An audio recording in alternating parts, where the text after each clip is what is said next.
pine siskin. 2 pine siskin.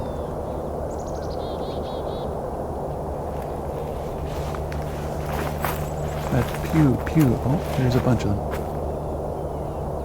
2, 3, 6.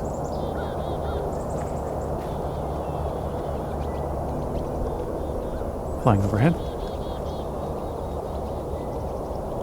A little bubbly sounds, but they're hard to hear.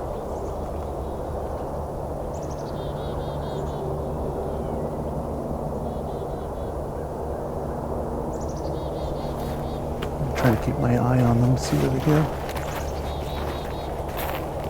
It's possible there might be a larger flock here. We're kind of out of sight now. Not this chickadee though.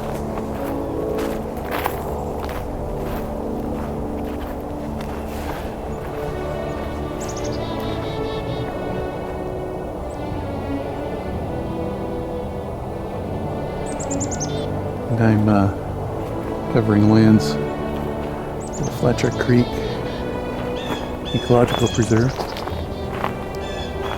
It's a blue jay.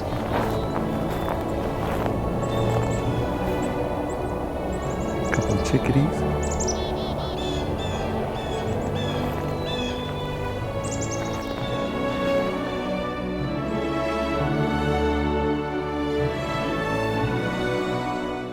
My name is Rob, and this is the Songbirding Christmas Bird Count Special.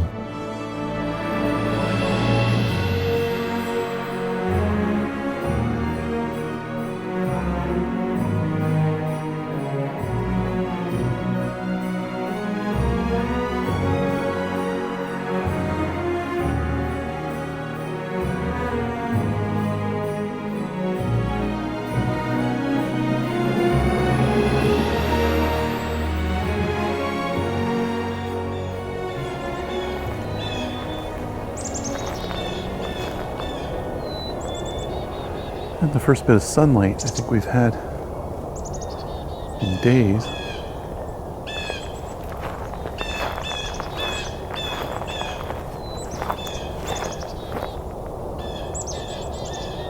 I don't think it's coincidence there's all this singing and calling.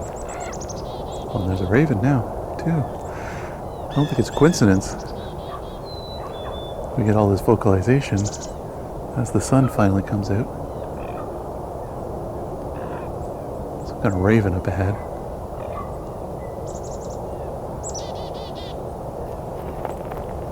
It's landing out of view now, but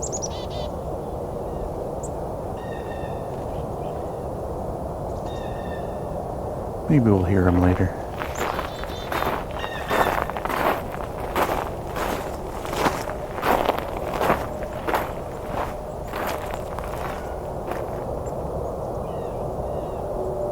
So the past few years I've been coordinator of the Hamilton Christmas bird count, which is gigantic. It's all the Christmas bird count circles are the same size. The number of participants and the number of divided zones when you get to an urban kind of context changes. We have about, I want to say 70 to 80 zones or something like that. Usually 100 participants or so.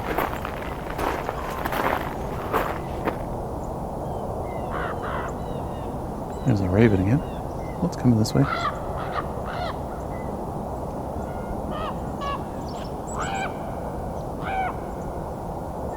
Coming right for me here.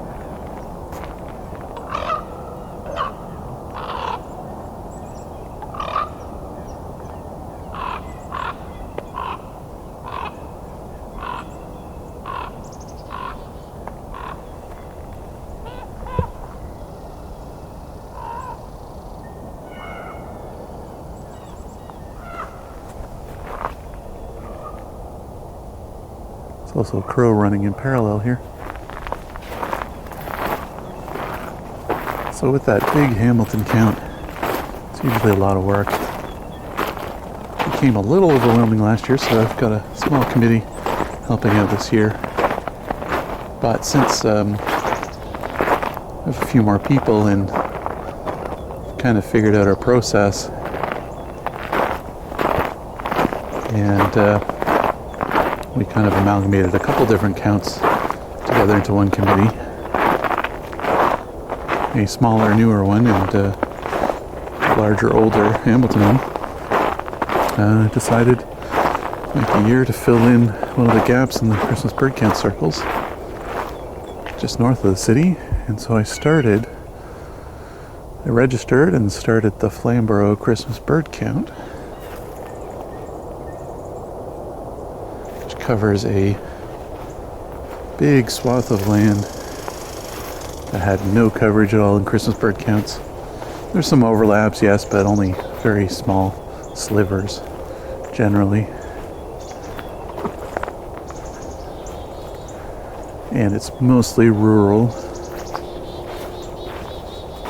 so a lot easier to have smaller numbers of zones, which makes it more manageable.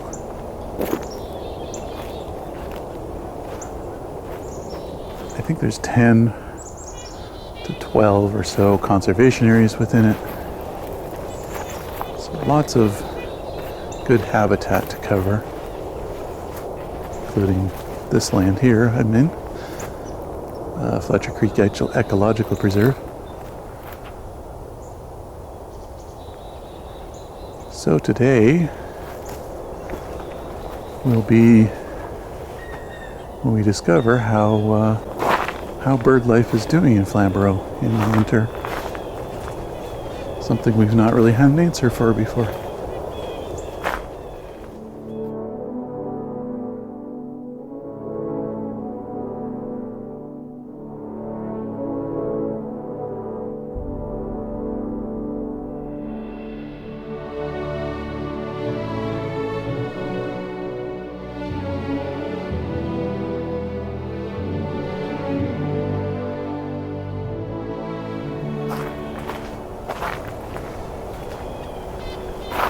Oh, here we go.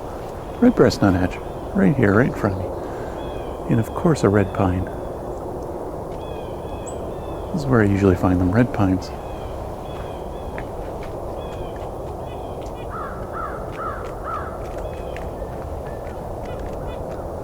This one is a mere few feet in front of me.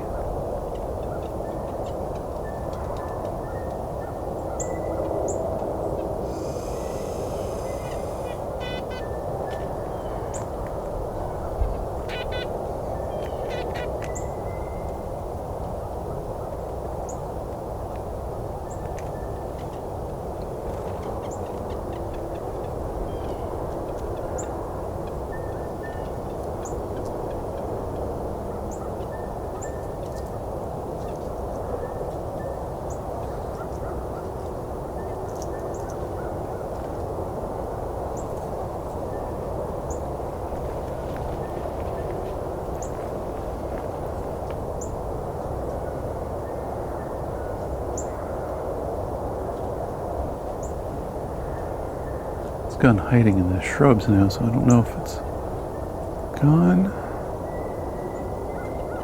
or it's going to pop up in a second. It's a super quiet red-breast nuthatch though. Only a few feet away and hard to hear.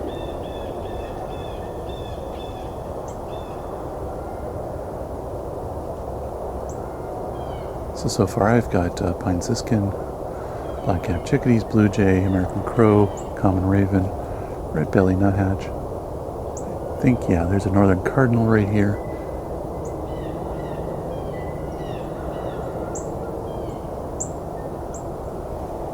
I'm going to have to stop soon and write down some numbers. So that's the important part, is getting a count of how many of each of these. I'm using eBird to track where I'm walking, so that I will know how much distance I covered.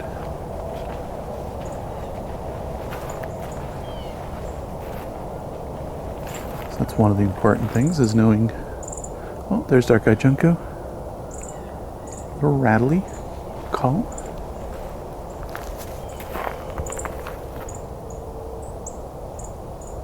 There's a couple of them in here.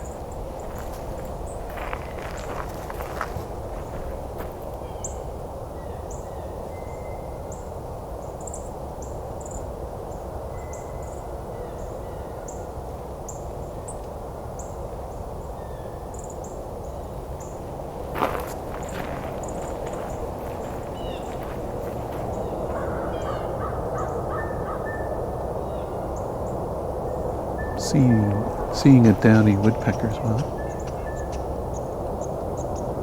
Lots of squirrel activity too.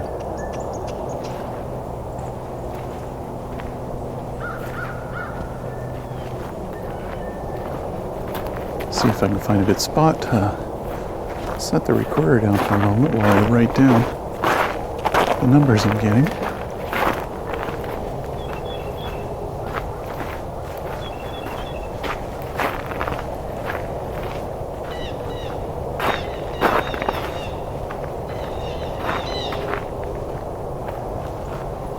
There are a number of blue jays here.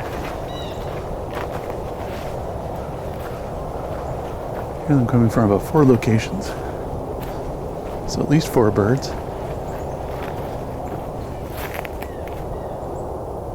Black-capped chickadee.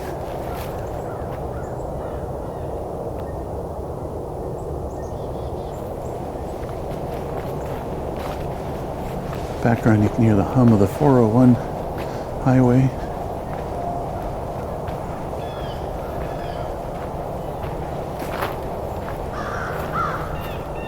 Crow.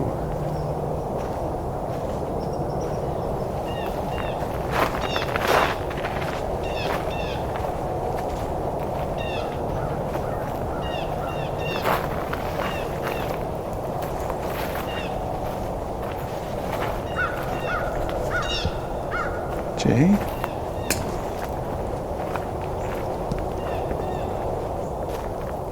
Oh, that's really odd. So there's a field here.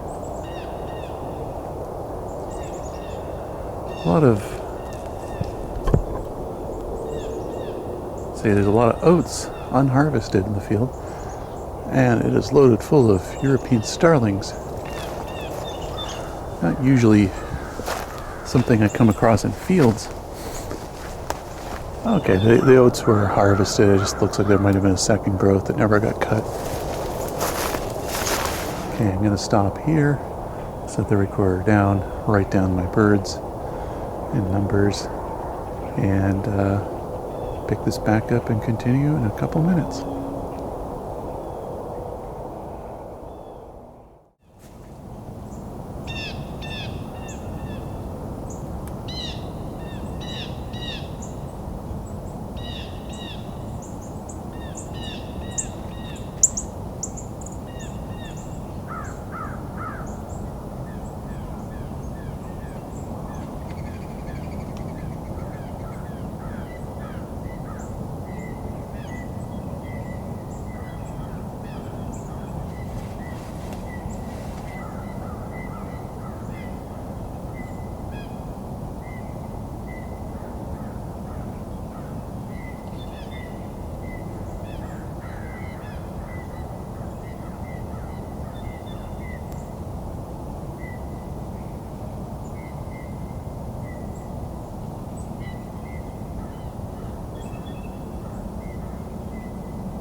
Alright, so it's hard to get exact numbers on the European starling.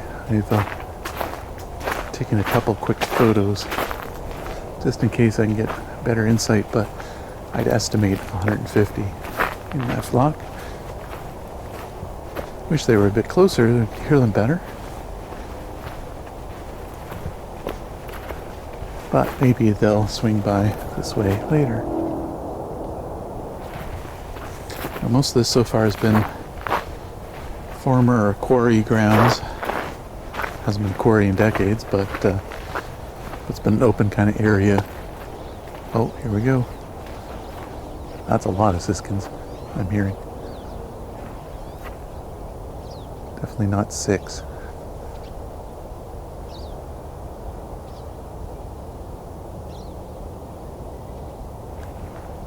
Where are they though?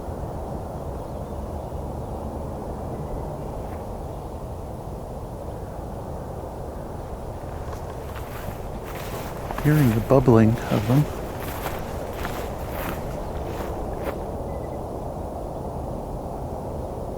Oh, there we go. There's a sizable flock flying around. It's at least 25.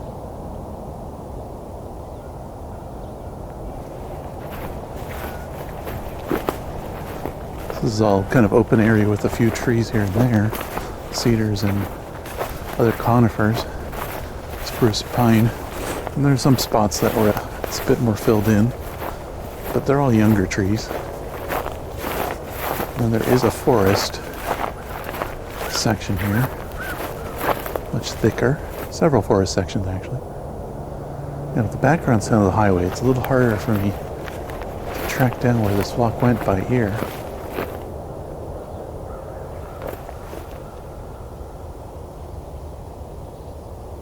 I'm hearing it though. Here we go. It's coming up overhead.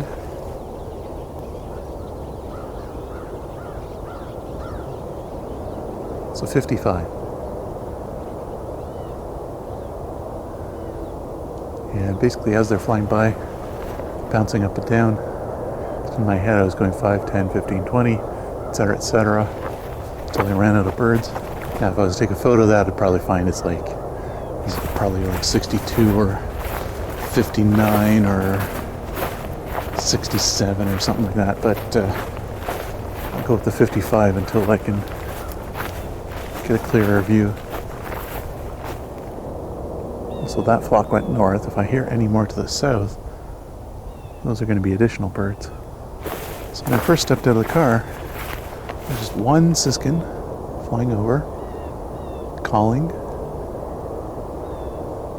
And then later there were 4, or 5 I think it was, maybe 6. I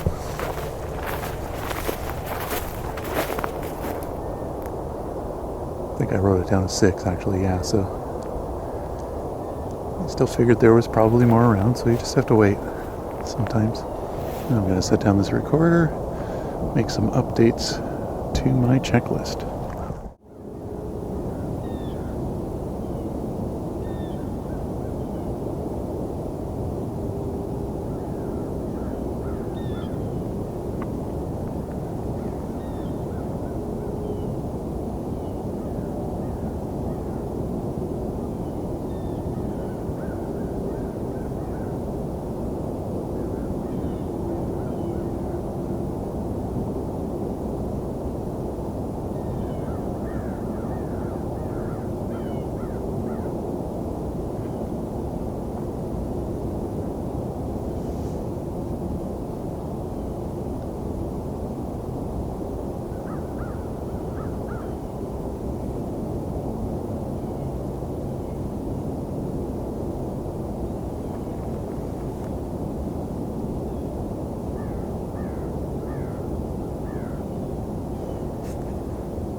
siskins again. 2 birds.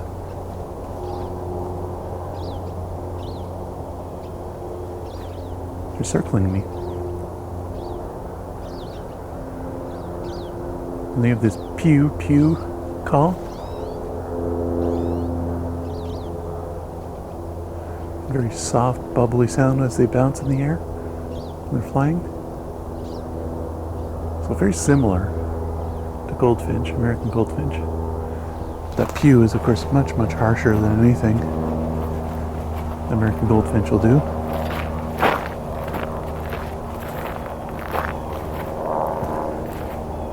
But as they bounce, they make that bubbly sound. That sound is actually much softer than the American goldfinch. So it's another difference.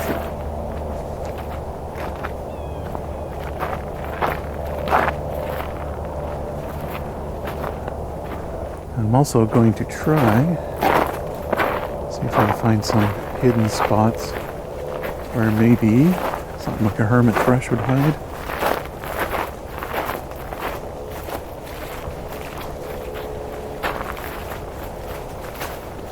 Or anything else that would be hunkering down a bit. Tree sparrows,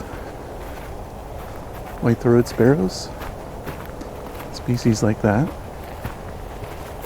Or go where there may be some birds feeding. Tamarack trees are going to be excellent this kind of time of year, so there's more than a few here.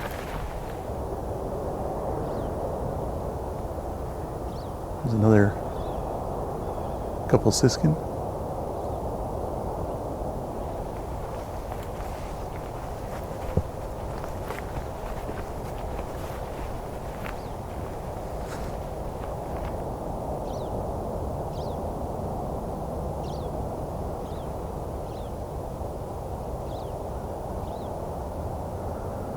Circling around again. Coming my way here.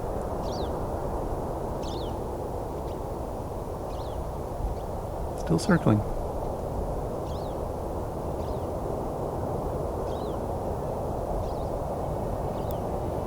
It's looking for the flock.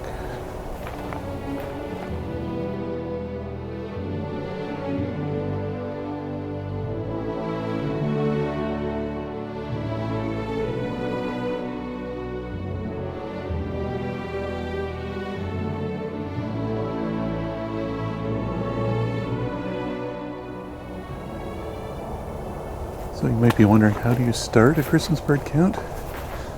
Generally, you just have to contact your local coordinator, regional coordinator, to get the process going. Whether that's with Birds Canada or the Audubon. And what they're going to want is to know where your circle is going to be. Preferably somewhere where there's not too much of an overlap with existing circles. They're going to want to know that you have at least 10 people reliably for years to come. And you're going to want to know what date you're going to use between December 14th and January 5th, I believe it is. Might be 4th, but I think it's the 5th. Someone to contact if people want to join your count. Stuff like that. Helps if you have the backing of an organization, like a local Audubon Society or a naturalist club. There's a blue jay. Pretty close.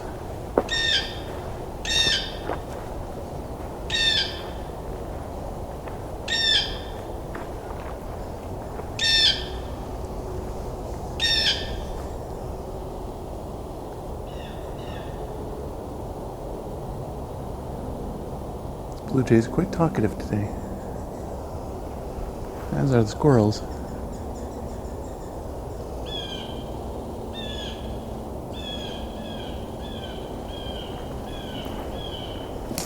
So beyond registering your count, you don't have to tell them how you're managing your circle, but generally You divide your circle up into sectors, zones, whatever you want to call them, and you get volunteer counters to manage those sectors. And either they manage by recruiting other counters, or they are just the counters of that area, and they basically make sure they try to cover as much as that area they can in one day without overlapping, overcounting, that kind of stuff, and get an accurate read of how many birds of each species are there. So kind of like I did earlier, if I saw 1, then I saw 6, then I saw 55. I didn't add them up because I couldn't be sure, that 1 and 6 weren't in that flock of 55 later. So you don't just add together all the numbers of the day in cases like that, but chickadees that I'm finding, I'm not presuming they're gonna move that far, because they don't generally. They're not like siskins that get into big flocks and move around a lot. But you also can recruit feeder counters too. So people that will just look at their feeder for a chunk of the day, tell you how many each species there is. Again, giving you the count of the maximum. Ooh, that's a great horned owl. Yeah, it's flying away. Well, that's a good find.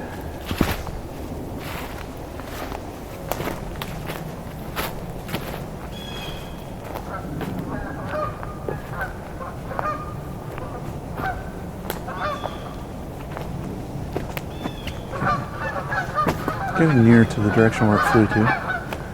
We've got some Canada geese here. So 5, 10, 15, 17. 17 Canada geese. So I'm getting close to where the owl might be.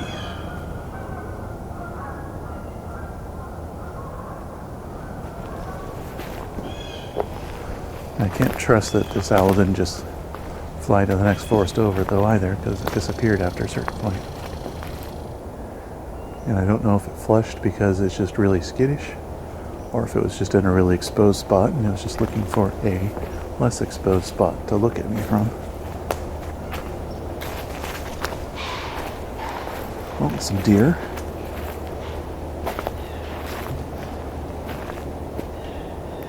So that shh kind of sound, it's kind of a snort from a male deer. Well, it doesn't have to be male deer. I guess it could have been female deer, but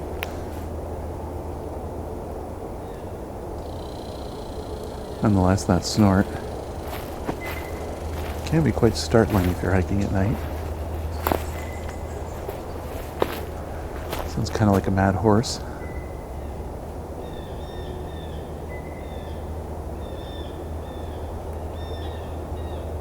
They are running away, though. They're not making any motion in my direction.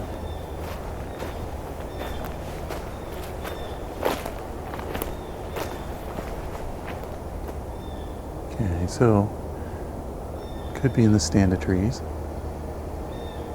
I'm in. Just think it probably isn't, though. There are some white pines on the other side of a railroad track that I'm not going to be able to cross here, that it could have gone to. Now I'm hearing little squeaks.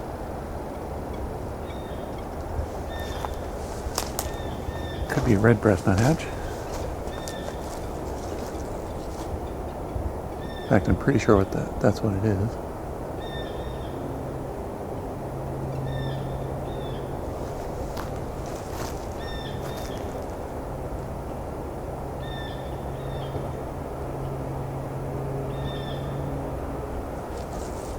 To figure out whether it's alone or not. Seems to be alone.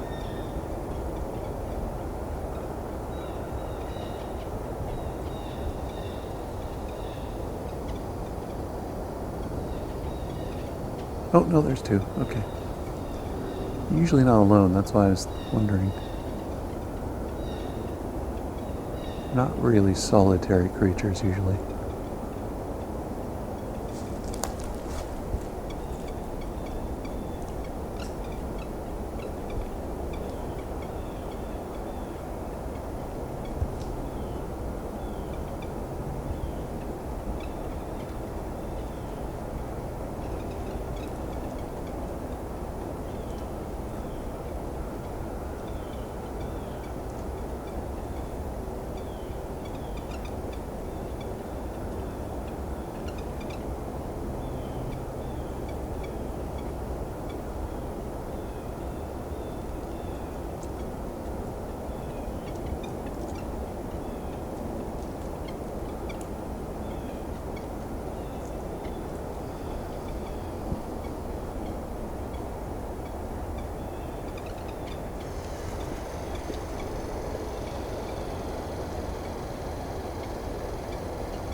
So the squirrel that's on the other side of the forest practically is way louder than these little guys who are just a few feet away from me. Just quietly squeaking. So these red-breast nuthatches are just foraging along branches, looking for larvae in the cracks and seeds they can harvest.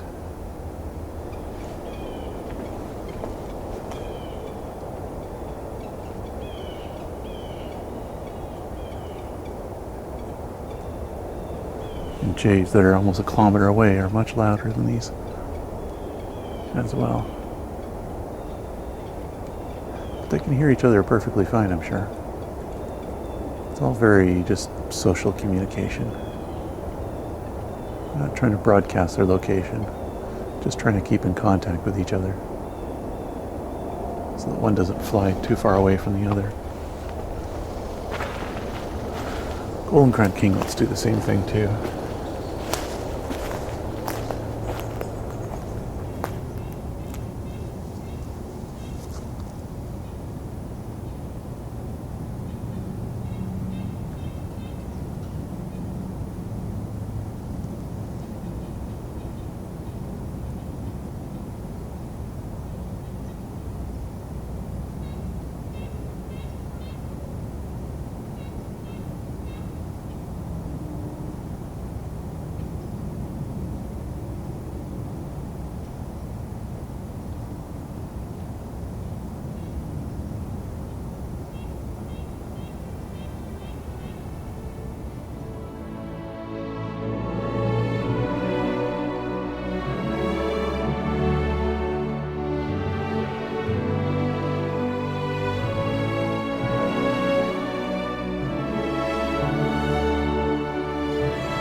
I'm entering the Fletcher Creek Ecological Preserve from another entrance. I've already got chickadees, northern cardinal, dark-eyed junco, and American goldfinch, all vocalizing. These ticks, sharp ticks, are all northern cardinal. These sweeter, high-pitched calls are the American goldfinch. And of course, the chickadee-dee-dee is the chickadee. And some rattling sounds. There we go. It's dark-eyed junco.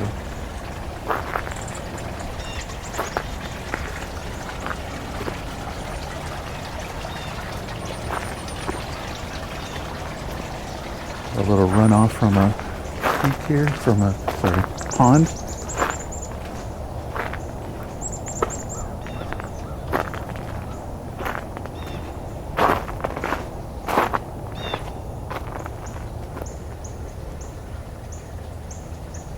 This time of year, you don't get this song usually from the northern cardinal, just a lot of ticking.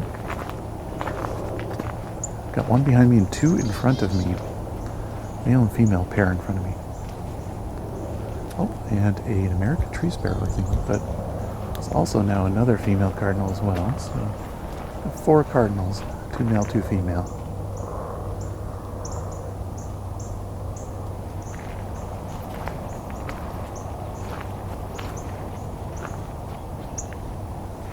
Oh, and another 2 more male cardinals.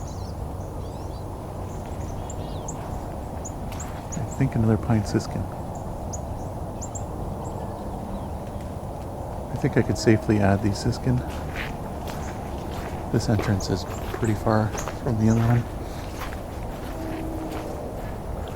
Not very many of them though here. Only a couple so far.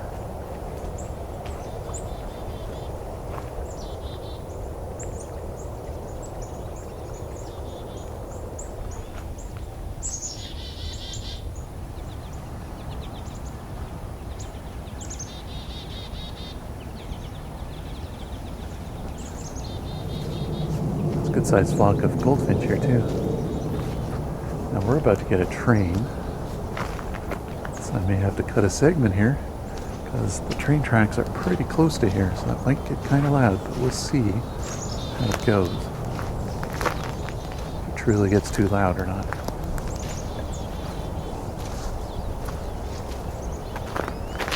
Well, there's a good size flock of mixed finches up here. I'm gonna go and hang around them.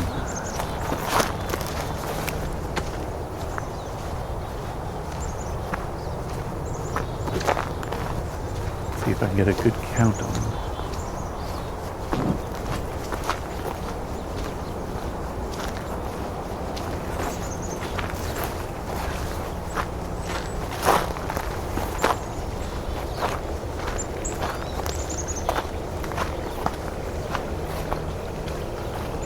More running water.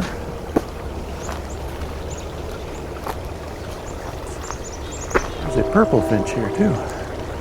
Female. I wonder if there's any chance that was the sound I was hearing earlier.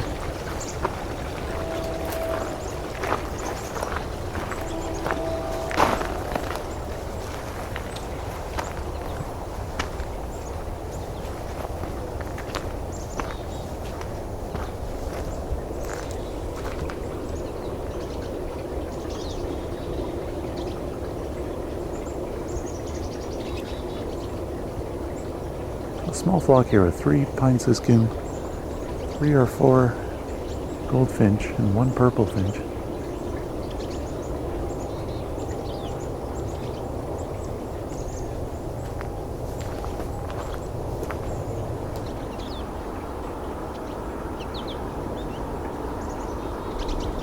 There's a little bit from, oh, there's a zeet.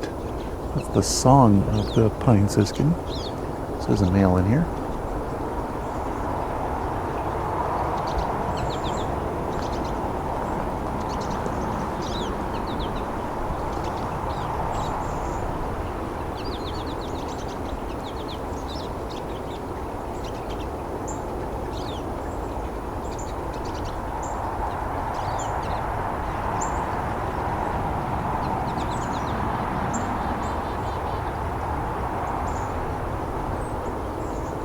These birds seem to be mostly just preening themselves in the sun here. Not feeding right now.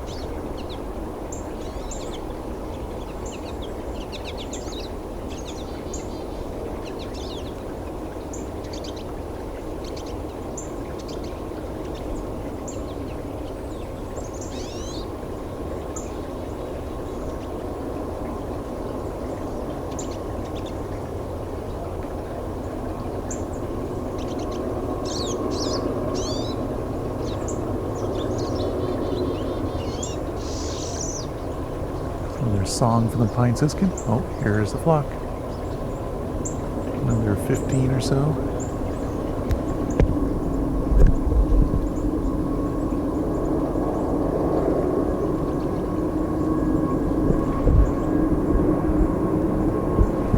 They're all pine siskins. Guess I'm gonna have to wait a bit for this train. Hope these guys stick around.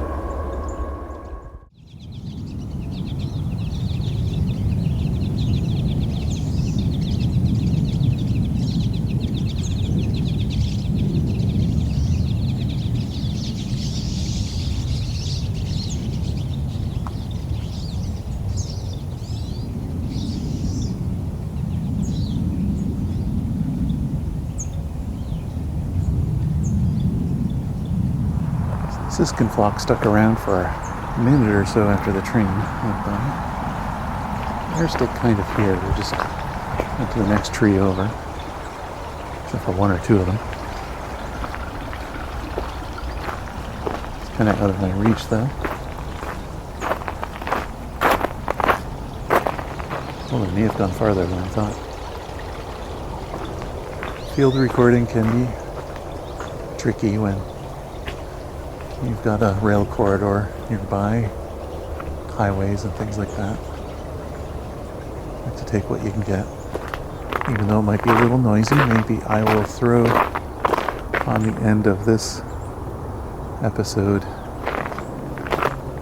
the pine siskin calling and singing during the train passing by.